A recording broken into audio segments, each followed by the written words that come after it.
Bismillahirrahmanirrahim. Alhamdulillahirabbil alamin wa bihi nasta'in ala umurid dunya waddin wassalatu wassalamu ala asyrafil anbiya'i wal mursalin sayyidina maulana Muhammadin wa ala alihi wa sahbihi ajma'in. Amma ba'du. Faqala al-muallif rahimahullahu ta'ala wa nafa'ana bihi wa bi'ulumihi wa bi'ulumina wa bi'ulumikum fid dharain amin. Radhiyallahu ankum. Ila angqal wa angqalil nahwi dami ghairihi. Jadi kita masih membahas tentang najis-najis yang dimaafkan atau dima'fu. Kemarin darah nyamuk, darah bisul, darah jerawat gitu. Nah, sekarang membahas tentang darah orang lain. Wa an qalili nahwi dami ghairihi. Lan disepuro saking sidike sepadane gedhe wong liya. Ai ajnabiyin tegese wong liya. Ghairi mughalladhin kang ora najis mughalladzah. Bi khilafi kasirihi kelawan berbedane darah, dam. Termasuk darah atau najis yang dimaafkan adalah darah orang lain.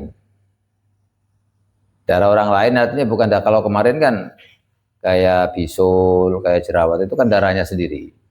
Nah sekarang ada darahnya orang lain, tapi darah orang lain atau darah lain lah, bukan dari dirinya sendiri. Yang penting bukan darah bukan mughalladzah, bukan najis mughalladzah. Yang kemarin dijelaskan najis mughalladzah dan najisnya anjing dan najisnya babi. Nah kalau darah orang lain bukan dirinya sendiri, ya. Itu kalau sedikit dima'fu, atau dimaafkan. Tapi kalau banyak tidak. Nah, ukuran banyak sedikitnya apa? Ini dalam mazhab kita itu adalah uruf. Uruf itu artinya ya menurut orang-orang itu sedikit apa banyak. Kalau menurut orang-orang di situ itu cuma sedikit, ya berarti dihukumi sedikit. Kalau orang-orang bilang itu itu banyak, berarti banyak. Ini ukuran di mazhab kita Syafi'i menurut urufnya. Tapi kalau menurut mazhab lain seperti mazhab Maliki, mazhab Hanafi itu ukurannya itu kayak koin. Jadi kalau darah itu kalau misalkan dikumpulkan itu ya sebesar koin. Koin dulu itu kayak duit 100 dulu loh. Atau 5 ripis zaman dulu gitu. Nah, perak gitu yang segini lah, sekitar segini itu. Kalau sekarang kan uang koin kecil-kecil semua kan, agak besaran dikit itu.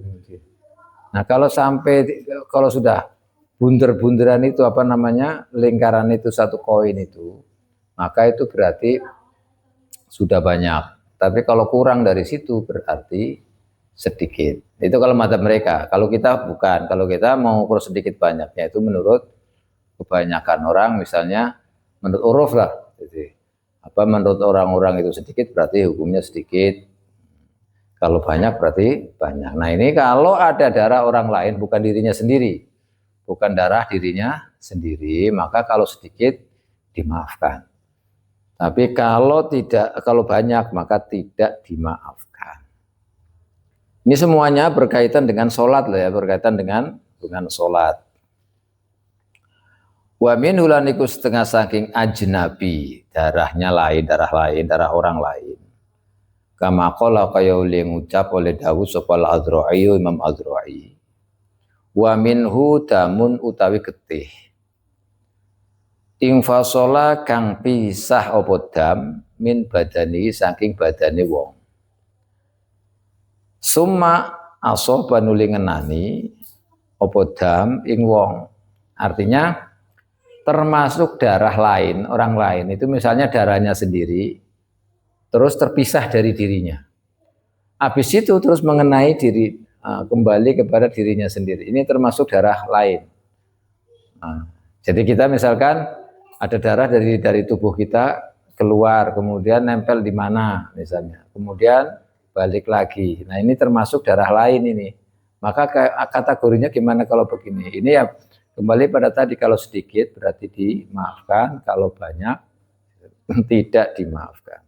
Ini sebagaimana yang dijelaskan oleh Imam Adz-Dzuhri. Wa an qalil nahwi dami haidin. Lan di sepuro saking sidike sepadane darah haid, getih haid. Wa ru'afin lan mimisan. Dan darah haid dan darah mimis. Kama kaya keterakan fil majmu' kang tertera di dalam kitab Majmu'.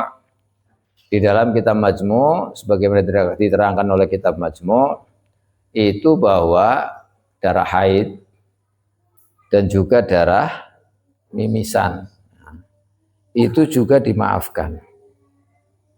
Darah haid dan darah mimisan itu dimaafkan. Ini. Tapi sedikit, bukan banyak. Yang sedikit dari darah haid atau dari darah mimisan. Ukuran sedikit ya tadi dengan uruf. Wa yuqasulan den pada akan dikiasakan bihima kelawan dam haid dan dam ru'af. Apa sing dikiasakan dipadakan damu sairil manafiti geteh sekerine piro-piro nggon metu nggon dalan. Manfaat itu ya nggon metu. Jadi setiap darah misalkan yang manfaat itu anggota badan yang terbuka. Nah, yang terbuka, misalnya kayak telinga terbuka, hidung terbuka, mulut terbuka, jadi pokoknya terbuka semua. Ini juga disamakan, kalau memang sedikit dimaafkan, tapi kalau banyak tidak. Kecuali lah ini nanti illal kharija, kejaba perkara kang metu atau getih kang metu min ma'dinin najasati saking sumbere najis. Ini sumbere najis. Contohnya apa? Contohnya kamahallil ghaiti, kaya dene tempate tai, kotoran. Nah ini juga tadi kalau manfaat lobang-lobang yang bisa nerus, istilahnya bisa lobang di tubuh kita yang secara otomatis bisa keluar sesuatu kayak telinga atau apalah yang bisa, itu namanya manfaat, itu namanya hidung, mulut ya. Itu dimaafkan darah yang keluar dari situ, kalau sedikit, kalau banyak tidak, kecuali darah yang keluar dari ma'dinun najasah, kayak dari sumbernya najis. Kalau darah yang keluarnya dari sumbernya najis, maka itu tidak, sedikit pun tidak dimaafkan. Ini jadi kecuali yang al kharij min ma'dinin najasa ka mahallil ghaid. Jelas ini ya. Jadi tahu nanti najis-najis yang mana, darah yang mana. Ketika kita tahu di tubuh kita ada darah atau apa, maka kita tahu hukumnya. Lawal marji'u tawi marji'at ini nggon bali standare fil qillating dalam sithik wal kasrati lan akeh. Standar untuk mengukur banyak dan sedikit itu apa? Iku al urufu uruf. Uruf kayak tadi dijelaskan uruf, yaitu yang menurut kebanyakan orang itu apa gitu. Kalau dikatakan, oh itu banyak, berarti banyak. Oh, itu sedikit, berarti sedikit. Ya standarnya. Standarnya untuk mengukur banyak sedikitnya. Wa ma syukka, wa ma utawi dam, wa ma utawi darah, syukka kang dimamangi opo fi kasrotihi ing dalam akeh ma. Sekarang kalau misalnya, tadi kan kita sudah tahu standar banyak dan sedikitnya. Kalau ada darah misalnya kita ragu, ini termasuk banyak apa tidak? Nah, ini banyak enggak ya? Maka gimana hukumnya? Lahu iku tetap kadui masyukka fi kasrotihi hukmul qalili utawi hukume darah kang sithik.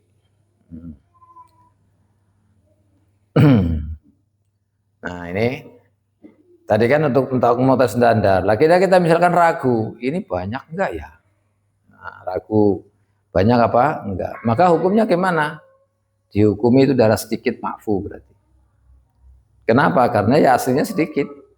Gitu. Aslinya sedikit. Karena dari banyak itu kan dari sedikit dulu misalnya.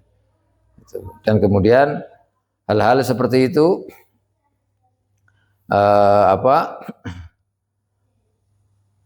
karena ragunya itu apakah itu sedikit atau banyak, maka kembalinya kepada sedikit. Tapi kalau misalnya begini, jadi ini sedikit apa banyak ya, tadi kalau ini sedikit apa banyak, maka kembalinya sedikit.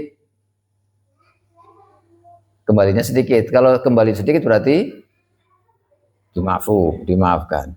Tapi kalau misalnya begini, kita sudah tahu ini kadar sedikitnya, tapi kita ragu banyak enggak ini. Jadi kita sudah tahu standarnya sedikit misalnya. Standarnya sedikit, wah ini pasti sedikit. Tapi yang ini banyak enggak? Ini termasuk banyak enggak? Maka enggak makfu. Nah, beda. Yang pertama itu adalah ketika kita ragu ini sedikit apa banyak. Maka kategorinya adalah sedikit. Tapi kalau kita ragunya ini banyak apa sedikit? Nah, beda. Banyak apa sedikit? Maka tidak makfu. Dikategorikan banyak. Makanya disebutkan hal huwa katsirun fala yufa anhu au qalilun fayufa anhu. Ya, kenapa? Karena kalau kita ragunya ini sedikit apa banyak, maka al aslu qalil. Al aslu qalil. Al aslu aslinya ya sedikit. Aslinya sedikit. Nah, ketika aslinya sedikit, maka hukumnya makfu. Nah, kalau misalnya tuh ragunya itu ini banyak apa sedikit? Banyak apa sedikit? Ini setelah tahu mestinya standar sedikit dan banyak. Lalu keraguannya ini banyak apa sedikit ya? Sudah berarti itu banyak. Gitu. Jadi cara disingkat itu, ini kategori banyak. Ini kategori banyak apa sedikit? Maka banyak. Kalau mamanya ini kategori sedikit, ini kategori sedikit. Sedikit apa banyak ini? Maka standarnya kalau kita keraguannya dalam kebanyakannya, maka itu kembali pada banyak. Tapi kalau standarnya kita keraguannya itu ragunya di sedikitnya, ini sedikit enggak ya? Sedikit, berarti sedikit makfu. Kalau ini banyak enggak? Banyak, berarti jadinya tidak dimakfu. Jadi kalau ragunya itu dalam banyaknya, maka itu tidak dimakfu. Tapi kalau ragunya itu sedikit apa banyaknya, maka itu dimakfu, kembali pada aslinya. Kembali pada aslinya. Nah, baik. Walau tafarraqa, lan lamun perenco-perenco, apa an najisun najis. Najis itu perenco-perenco artinya di tempat yang bukan satu. Di sana-sana beberapa ceceran. Nah, cecer. Fi mahalla ing dalam piro-piro tempat, tercecer di beberapa tempat, di beberapa titik. Walau jumi'a, dan lamun dikumpulaken apa sing cecer-cecer itu apa najis, kasuro mongko akeh apa najis berceceran. Seandainya dikumpulkan itu menjadi banyak. Maka bagaimana hukumnya? Kana mongkono iku lahu kajuan najis apa hukmul qalili. Hukum najis sedikit. Indal imam indalem miturut Imam Haromen. Wal kasiri lan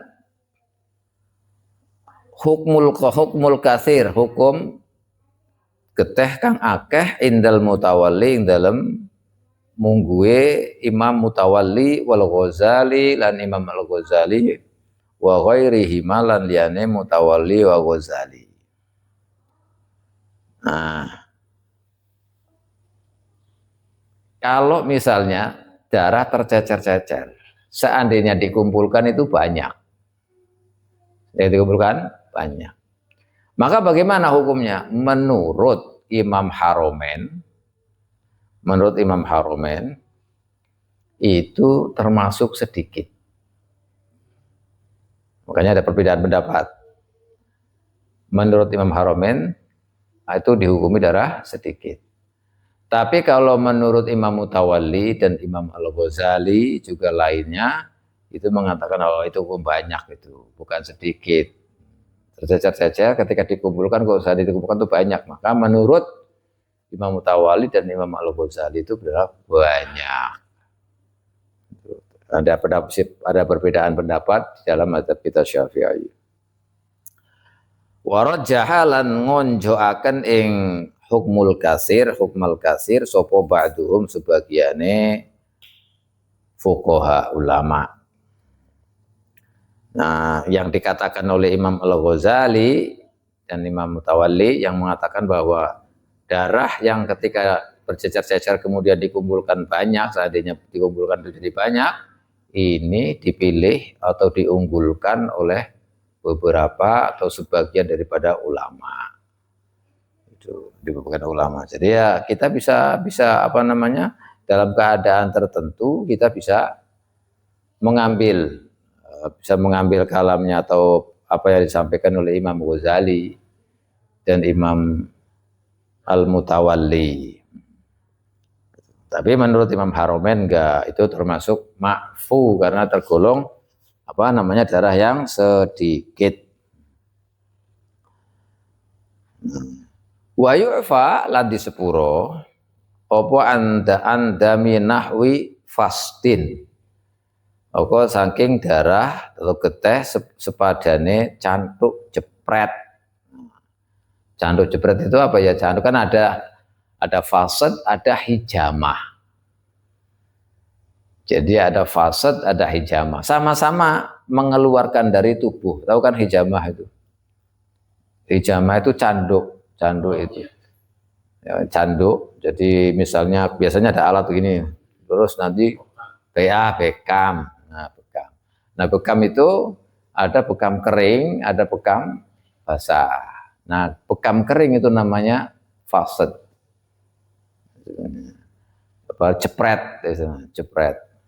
Tapi kalau hijamah itu basah, itu hijamah. Itu bekam itu pokoknya bekam. Nah, darahnya bekam apa ini? Wahajmin dan canduk bekam canduk basah bi mahallihima ing dalem panggonane fasad lan hajm. Wa ing kasura senajan akeh apa dam. Masya Allah. Nih, kalau darah yang dari hasil bekam, baik itu fasad atau hijamah, jadi jeruk basah atau kering, itu ma'fu. Kalau masih berada di tempatnya bekam. Nah, bukan dilewer atau berpindah tempat, bukan. Jadi darah yang keluar dari hasil bekam itu, selama masih di tempatnya, walaupun banyak, dimaafkan.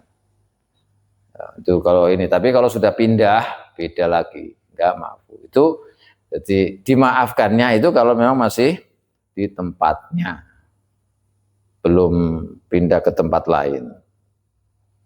Nah, karena itu ya susah, orang namanya bekam kan, gitu. Nah, kan susah. Itu kan mesti kadang-kadang bapak mesti di ini masih keluar, ya kan masih keluar. Maka selama masih di situ keluar, belum berpindah ke tempat lain, maka itu dimaafkan, dimaafkan.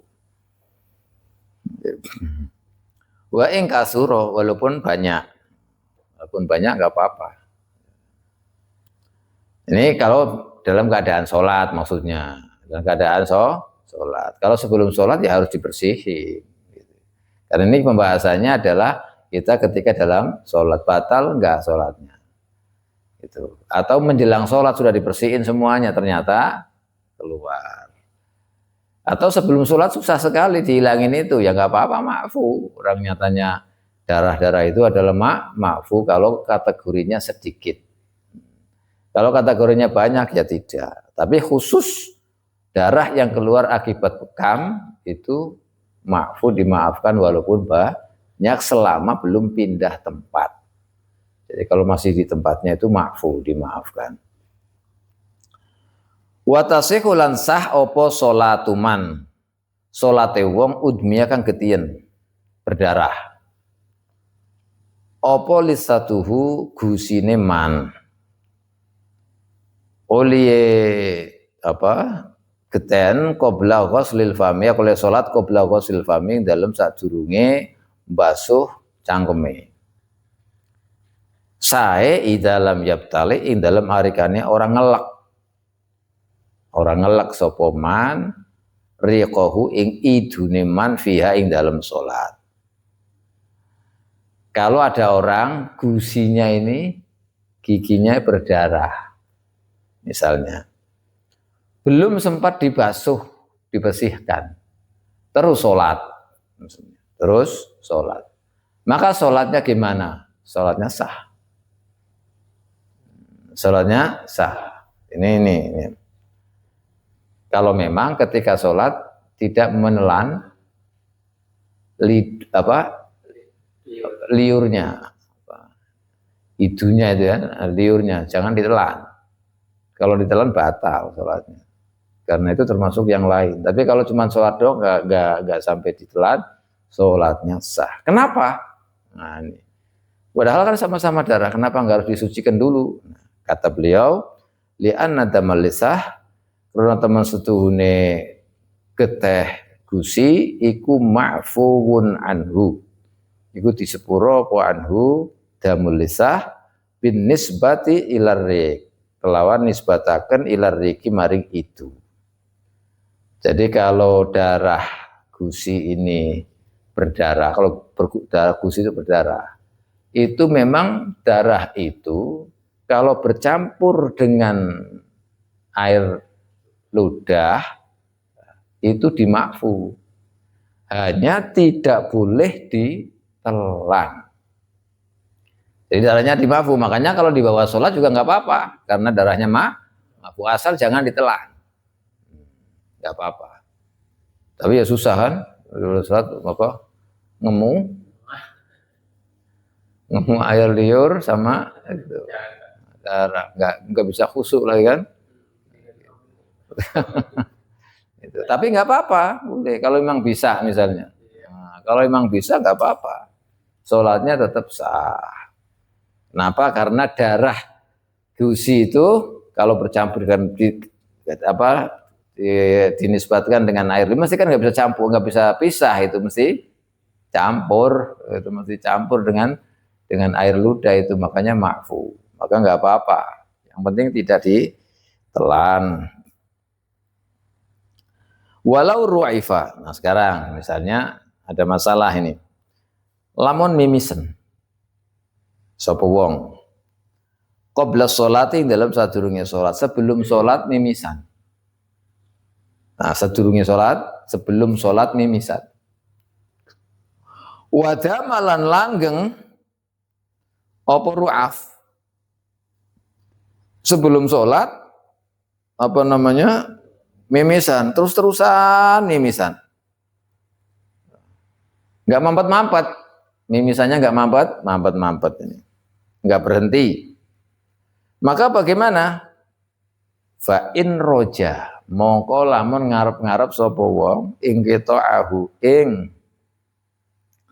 pegote to mandeke ru'af wal waktu hale utawi waktu iku muttasi'un itu se amot se dawa intadzarahu mongko ngenteni sapa wong ing kita ar-ru'af wa illa ay wa illam yarjung qita'ahu wal waqt atau waktunya sudah dekat, nah, tinggal sedikit kalau nunggu selesai mampetnya ru'af ini mimisan itu waktunya habis, maka gimana tahaffadha mongko nyumpel. Nah, nyumpel sapa wong nah wis disumpel kasalisi kaya wong kang beser. Kaya wong kang beser. Khilafan alinulayani liman maring wong zama kang nyono sapa man intizarahu ing ngenteni ing kita adam wa ing kota ar-ru'af wa inna kharajana sanajan metu apa al waktu kama tu akharu kaya uliyatan akhiraken apa salat li ghusli saubihi krana basuh bajune atau klambine wong al mutanajjisi kang terkena najis. Wa in kharaja senajan metu apa waktune salat. Nah, sekarang kalau misalkan ada orang sebelum salat itu mimisan. Lah mimisannya terus-terusan gitu, nggak berhenti. Maka bagaimana? Dia mau salat ini, mau salat. Lah kok mimisannya terus-terusan nggak berhenti-berhenti. Maka harus melihat dia. Ada kemungkinan berhenti enggak? Kalau misalnya ada kemungkinan berhenti dan waktu sholat masih panjang, bisalah untuk sholat nanti. Nah, maka tungguin. Harus ditungguin sampai berhenti mimisannya. Tapi kalau tidak akan berhenti ini misalnya. Sampai waktunya habis. Ya udah berarti disumpel. Disumpel apa? Disumbat ya, disumbat supaya tidak keluar. Nah, ini seperti mengakhirkan sholat. Jadi apa namanya seperti bolehnya sholat itu diakhirkan khilafan liman za'ama intizarahu. Berbeda dengan orang yang mengatakan bahwa ulama yang mengatakan bahwa oh pasti harus ditungguin terus itu, nggak boleh disumpel, harus ditungguin terus. Ada yang mengatakan begitu, harus ditungguin terus, jangan disumpel, jangan disombat, jangan ditutup, jangan. Jadi terus pokoknya ditunggu sampai berhenti ininya mimisannya. Seperti sholat itu diakhirkan walaupun waktunya habis kalau memang pakaian najis. Cucinya butuh waktu lama, misalnya sampai waktu sholat itu habis. Maka kan harus. Karena pakaian itu harus suci. Kalau pakaiannya najis, kemudian untuk mencuci lama sampai waktunya habis waktu sholat, tetap harus sholatnya diakhirkan sampai menunggu bajunya bersih. Ini kata sebagian ulama tadi yang mengatakan tidak boleh disumpel. Itu seperti hukumnya seperti itu. Hukumnya seperti itu, seperti apa? Ditunggu terus mimisannya itu sampai keluar waktu sholat juga nggak apa-apa. Pokoknya ditunggu terus. Seperti ketika baju itu terkena najis. Kalau dicuci najisnya itu sampai keluar waktunya, tetap ditunggu. Wa yufarraqu lan dibedakan apa bi qudratina, kalau dipisahkannya dibedakan. Apa bi qudrati hada? Apa kuwasane alladzi yalbasu saubuhu? Artinya apa ya, ala dibedakan ala izalatin najisi ngatasi ngilangin najis min aslihi saking asline najis. falazimathu mongko wajib apa izalatun najasah ing hada ing saubuhu. Artinya begini, bi khilafi kelawan berbeda nih orang yang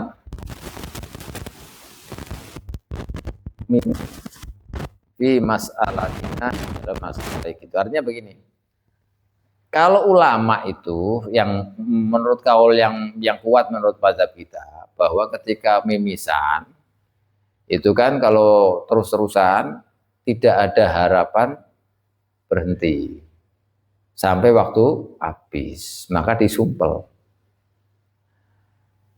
Maka disumpel, nggak boleh ditunggu sampai waktunya sampai berhentinya mimisan walaupun waktunya habis, tidak. Berbeda dengan sebagian ulama tadi. Sebagian ulama itu mengatakan harus ditunggu sampai kapanpun, sampai walaupun keluarnya ini. Seperti ketika najis yang ada di pakaiannya untuk mencuci butuh waktu lama sampai kapanpun, sampai keluar waktu sholatnya itu tetap ditunggu, diakhirkan sholatnya. Kalau kata pendapat yang pertama itu beda. Bedanya apa? Kalau orang yang kena najis bajunya dicuci sampai walaupun keluar waktu sholat lama, itu kalau itu dia mampu menyucikan ini, mampu mensucikan bajunya gitu loh. Mampu dia punya kemampuan untuk mensucikan bajunya. Sedangkan mimisan, orang itu tidak ada kemampuan untuk menghentikan darah yang keluar dari mimisan. Makanya beda hukumnya, nggak sama. Ini bedanya. Kalau mencuci pakaian itu orang mampu, tapi kalau mimisan gimana menghentikannya? Kan nggak tahu. Makanya ya sudah, kalau memang diperkirakan itu tidak berhenti, ya sudah disumpel. Berbeda dengan pendapat lain yang mengatakan harus ditunggu sampai berhenti. Inilah bedanya. Makanya kalau menurut pendapat yang kuat, mazhab kita itu ya disumpel aja. Kalau memang tidak ada harapan berhenti. Hukumnya seperti yang beser, salis, harus disumpel itu tadi. Nah ini. Ya udah sampai di sini aja dulu, karena ini nanti pembahasan masalah jalan yang dilewati, ada najisnya apa enggak ada najisnya, misalnya gimana kita lewat di jalan itu caranya. Karena ini kenyataan di lapangan itu, misalkan ada jalan terutama di kampung-kampung itu kan, di kampung-kampung itu jalan itu bagaimana, ada najisnya, ada apanya gitu. Kita lewat di jalan itu bagaimana? Itu nanti insya Allah kita bahas pada pertemuan yang akan datang insya Allah bi'idznillah ta'ala. Mudah-mudahan manfaat, barokah, difutuh oleh Allah Subhanahu wa ta'ala. Amin ya rabbal alamin. Wallahu a'lam bishawab.